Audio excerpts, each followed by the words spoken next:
নমস্কার, আমার আরেকটা ভিডিওতে সকলকে আবারও স্বাগত জানাই। আজকে তৈরি করেছি গন্ধরাজ কাতলা। তো দারুণ সুস্বাদু একটা রেসিপি। তোমরা আমার এই রান্নাটা পরপর দেখতে থাকো, তাহলে তোমরা খুব সহজেই তৈরি করতে পারবে।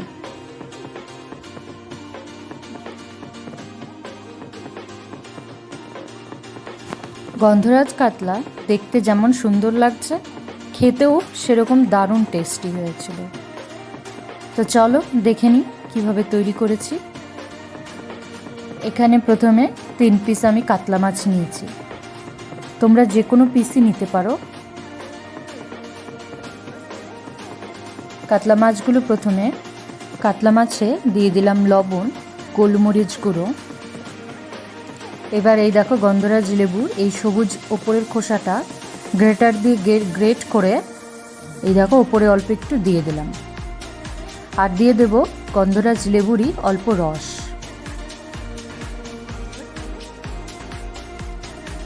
এই রান্নাতে একদমই হলুদ পড়বে না, তো মাছেও আমরা হলুদ দিচ্ছি না। এইসব দিয়েই ভালো করে মাছটাকে মেখে নেব। ভালো করে পুরোটা মিক্স করে 1 ঘন্টার জন্য মাছটা ম্যারিনেট করতে রেখে দেব। এরপর তেল গরম করে নিয়েছি, মাছগুলো একে একে দিয়ে ভেজে নেব।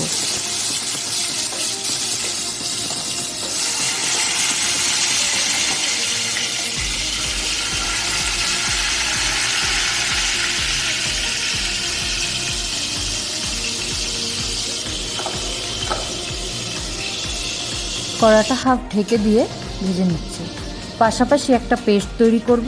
নিচ্ছি ছোট পেঁয়াজের একটু, আর কাঁচা লঙ্কা পরিমাণ মতো, আর আদা কুচি। অবশ্যই ঝালটা নিজেদের অনুযায়ী বুঝে দেবে। আর একটা পেস্ট তৈরি করব, সেখানে দিচ্ছি কাজু বাদাম আর টক দই। এটা দিয়েও একটা পেস্ট তৈরি করব।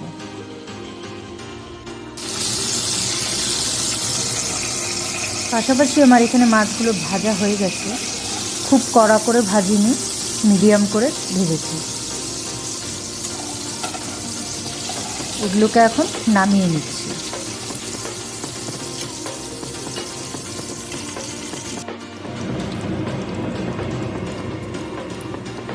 বাকি তেলে দিয়ে দিলাম কালো জিরে। এরপর সেই পেঁয়াজের পেস্টটা প্রথমে দিয়ে দিলাম। এই মশলাটাকে তেল ছাড়া অবধি কষিয়ে নেব কম হিটে। এরপর দিলাম জিরে গুঁড়ো,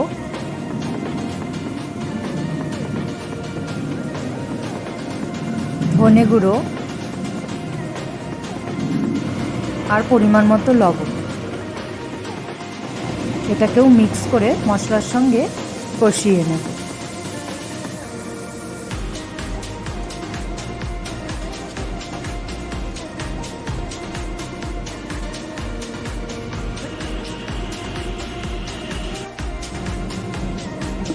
এই কাজু আর দইয়ের পেস্টটাও তৈরি হয়ে গেছে, সেটাকে বাটিতে ঢেলে নিলাম।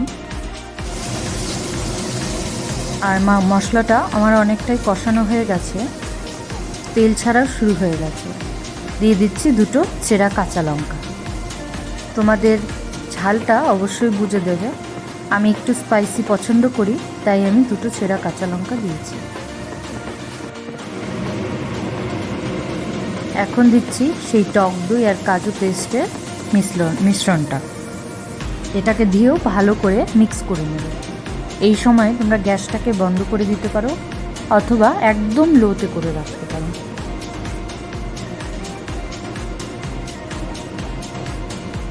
টক দই রান্নায় দেওয়ার সময় গ্যাস বন্ধ করে দিলে ফেটে যাওয়ার চান্সটা কম থাকে। যদিও আমার টক দইটা একদমই ফ্রেশ। তেলটা ছাড়া অনেকটাই শুরু হয়ে গেছে, দেখাই যাচ্ছে ওপর থেকে।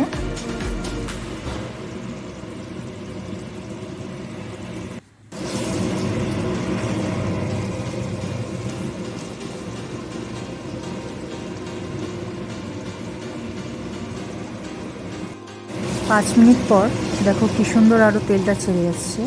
গ্যাসটা কিন্তু আমার এখনও লো হিটেই আছে।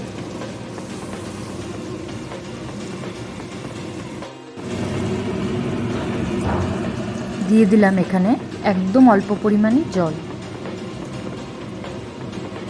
তোমরা কষানো করেও করতে পারো, বাট আমি একদম অল্প করে জল দিয়েছি। মাছটাও একটু ফুটবে।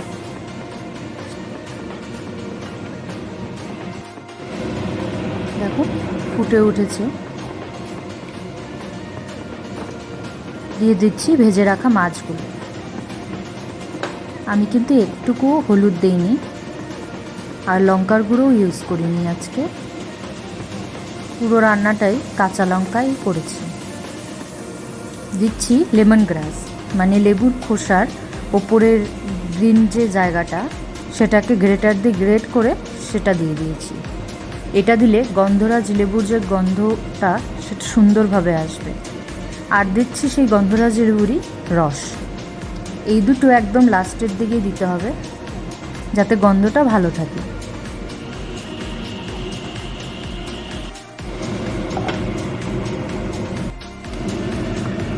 অনেকটাই ফুটে গেছে, তোমরা চাইলে একদমই শুকনো করে নিতে পারো, বাট আমি আরও 10 মিনিট ফুটিয়ে নামিয়ে নিয়েছি।